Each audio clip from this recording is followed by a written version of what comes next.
I always thought it was just an old clock, a quirky relic left by the previous owners of our suburban home. When my parents moved us there, I was too young to question why the clock's hands moved backward or why its chimes echoed like distant whispers.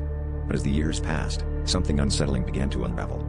Each backward tick seemed to pull at the threads of my consciousness, dragging me into a strange haze of memories that weren't mine. It was like flipping through a forgotten photo album of someone else's life, yet each image felt painfully, terrifyingly familiar. One night, as I lay in bed, the clock struck midnight, and time folded in on itself. I found myself standing in a cobblestone alley, the air thick with the scent of rain and smoke. I was no longer a child but an adult in a Victorian-era garb, my heart pounding in my chest. The alley was eerily silent, save for the soft patter of rain and the ticking of a pocket watch I suddenly clutched in my hand. With each tick, fragments of an existence I never lived flooded my mind, a woman I loved, a betrayal, a shadowy figure always lurking just out of sight. By day, I tried to shake it off, convincing myself it was a dream.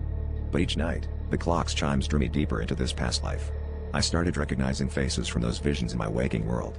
My neighbor bore an uncanny resemblance to the shadowy figure, and the barista at my favorite cafe had the same haunting eyes as the woman I loved. The line between my life and the phantasmic memories blurred, and I feared the clock was not just a gateway, but a trap, pulling me back to a life unfinished. In a desperate attempt to break free, I smashed the clock.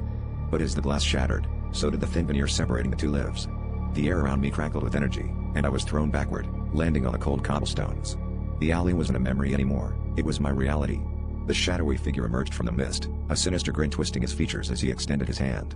"Welcome back," he whispered, and I knew then that the clock had not just ticked backward, it had turned time on itself, and I was forever ensnared in its malicious cycle.